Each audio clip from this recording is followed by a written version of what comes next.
back. This week I was supposed to be doing the actual dash shelf. Unfortunately the piece of aluminium sheet that I was going to make it out of hasn't yet turned up, so I've had to basically swap videos around.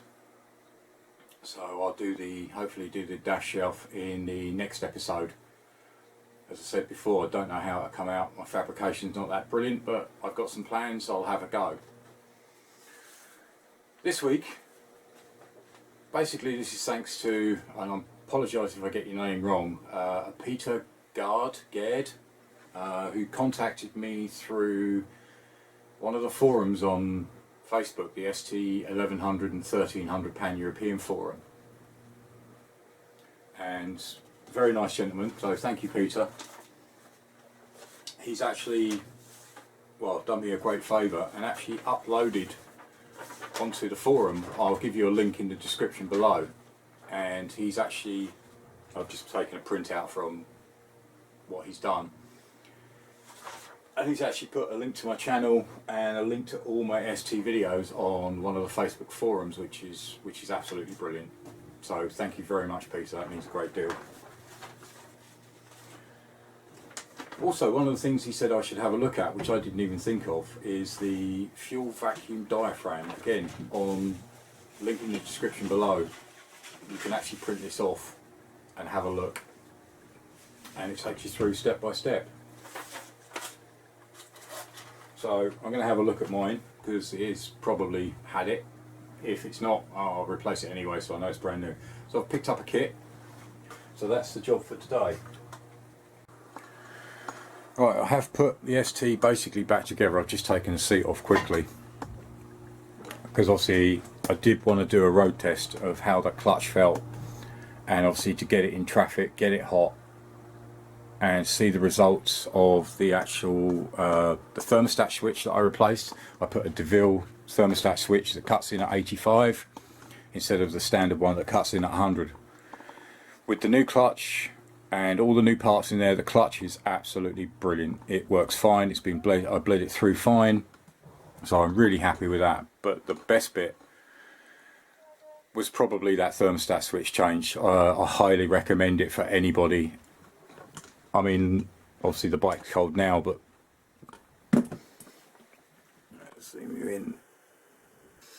Right, on a normal thermostat dial, mine was actually cutting in literally just before the red line, and obviously I was losing the clutch as well. With this new thermostat switch, it's literally cutting in just about halfway, and the fan is running for a lot longer. I think my fan was running for probably 10 or 15 seconds, if that, when it was on the old switch. But the new switch, yeah, it's cutting in just before halfway. It's cooling it right down, and it has solved the problems of the overheating. As I say, the clutch, obviously all the work I've done through that, replacing the clutch, the steels, the frictions, springs, obviously then went on to the clutch slave, and obviously the master cylinder as well. So everything's been replaced, the hose, everything is brand new, and it's working a treat. I'm really pleased with the results. So again, thank you to everybody that gave me hints and tips, and all the forums that I've been on that helped me get through that. But as I say, today I'm going to have a look at this fuel tap diaphragm, which is basically up in there. So I need to take the side panel off, I need to get the tank off.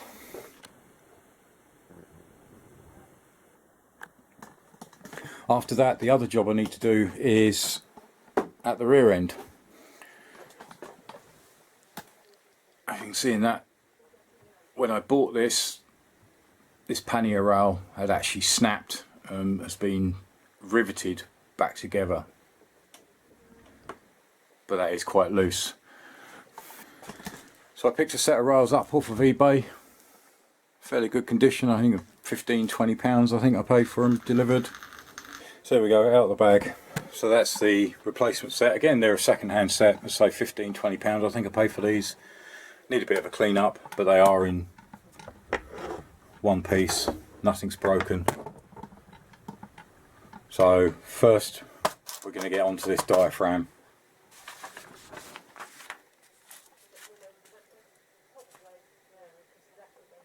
Yeah, fuel valve diaphragm, and that's what you need, how to replace it. Even shows you where it is, but I'll show you that as well. Right, so let's crack on, get this bodywork off. I don't know if this is going to work. I've seen it in other videos. Yep, it works. Right,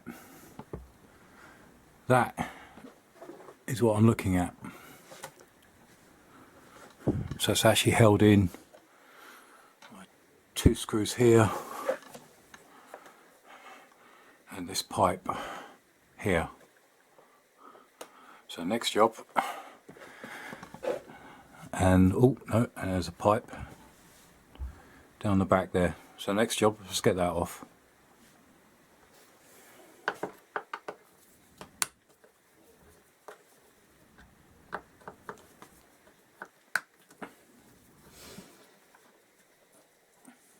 Alright, just undo these top 2 screws.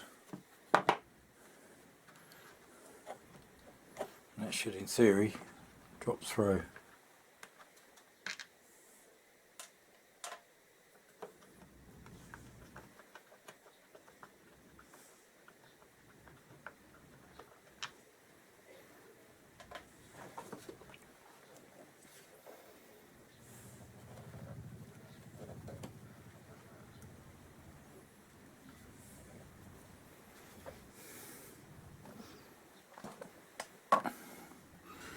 Right, and that's the main bit with the diaphragm behind it. So I'll just disconnect these hoses.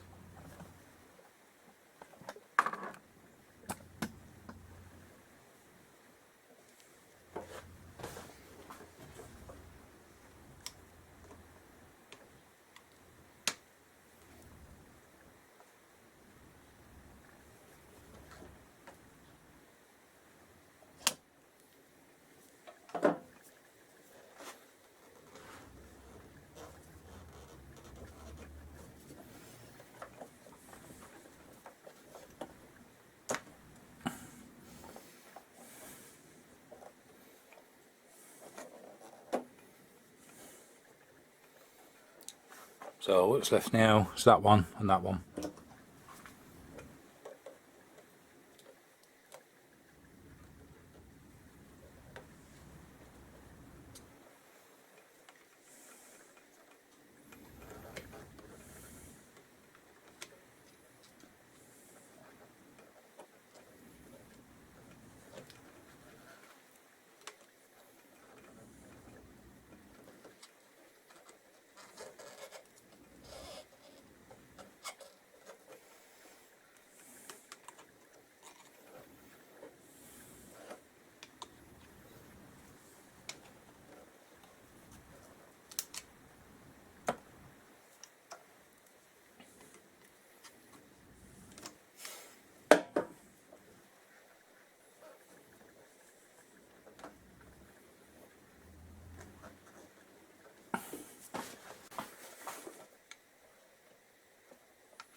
Right, that one's coming slowly.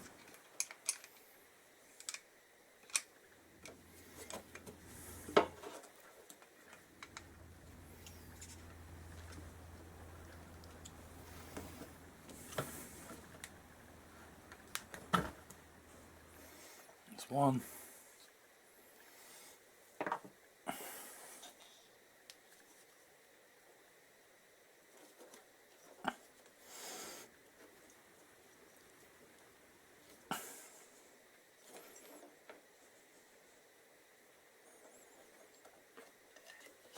That's the second one. Here we go.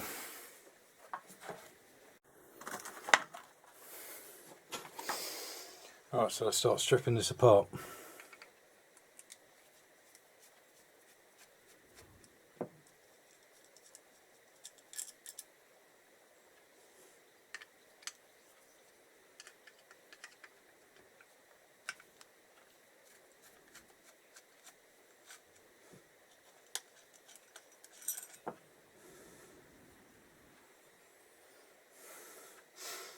Obviously be careful when taking this out because this is obviously sprung loaded.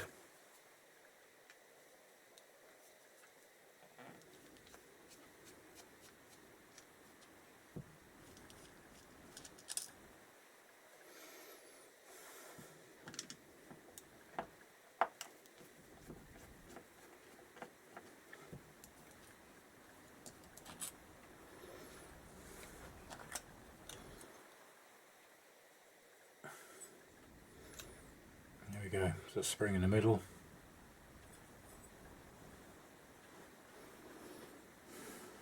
And that's the diaphragm.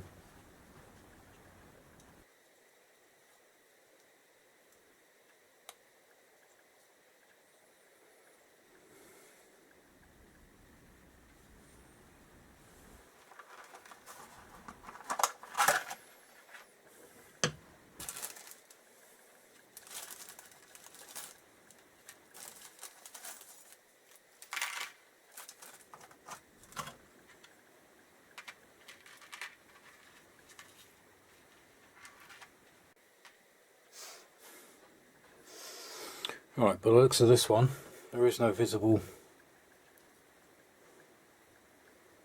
rips or tears, but I'm actually going to replace it anyway, give this a clean up.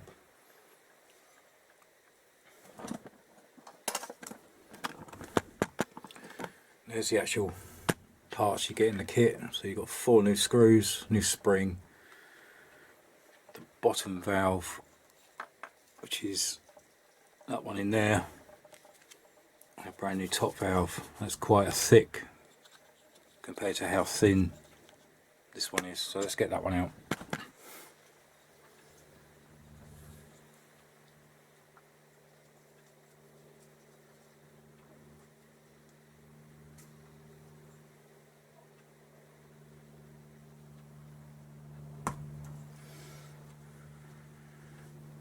It just pulls out. You see quite a difference between the two. Right, the only bit remaining is that one in there to replace like that.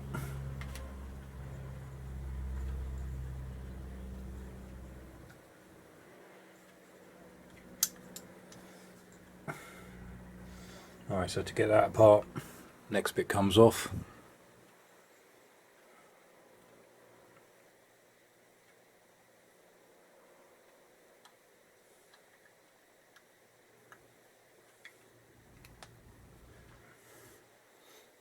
There we go.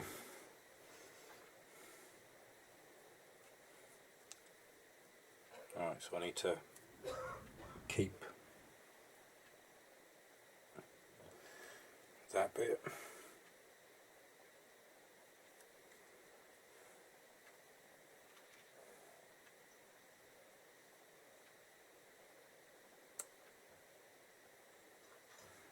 There we go, and that just pulls off, and that's the old one. That's all the parts. So I'll give them a bit of a clean up, and then we'll reassemble with the new parts. Alright, just giving them a quick clean up.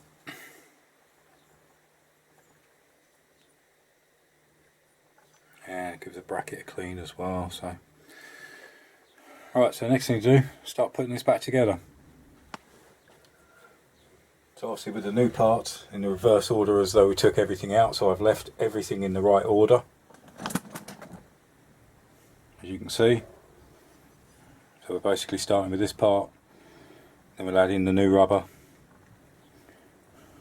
put that part back on, then the middle section, diaphragm, cap, spring, lid, use the new screws, and then the bracket, and then we can put it back on the bike.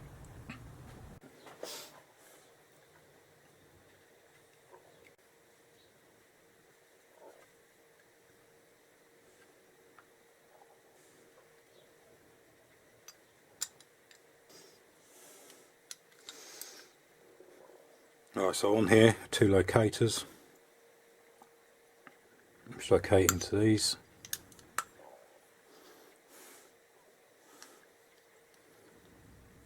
That's that bit replaced.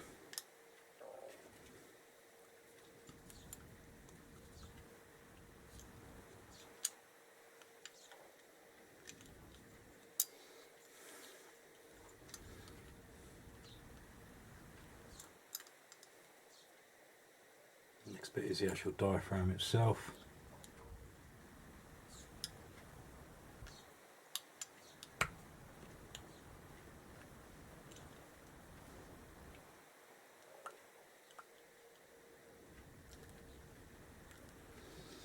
Then the cap, which used the wrong spring. New spring.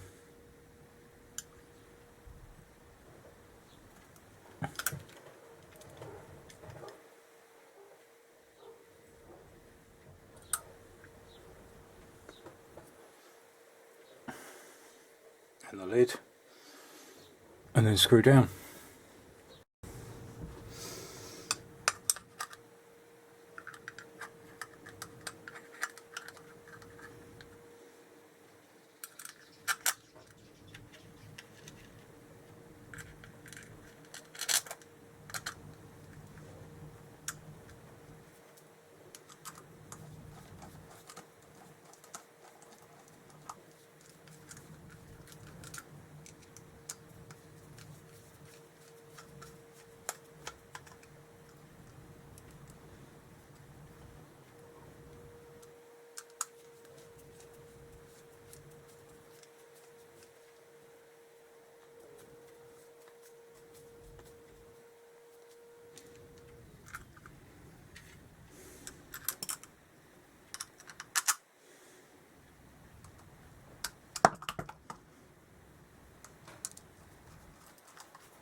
There we go, ready to go back in the bike.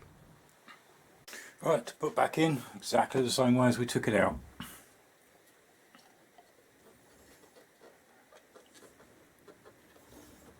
So I'll slide the biggest hose on first.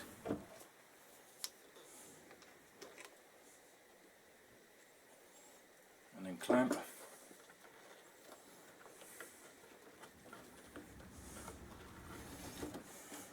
Now we actually want that hose there.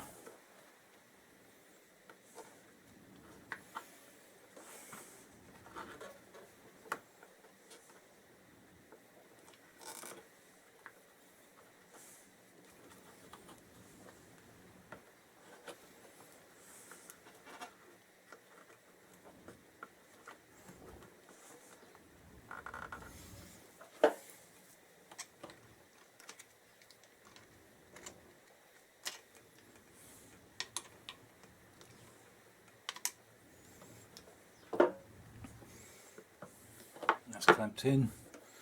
Now the last one that goes on the top.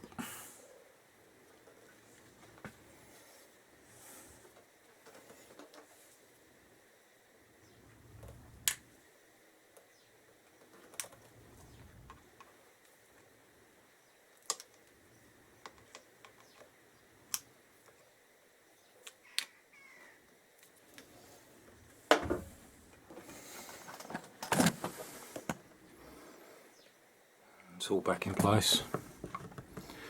And now I've just got to clamp it down.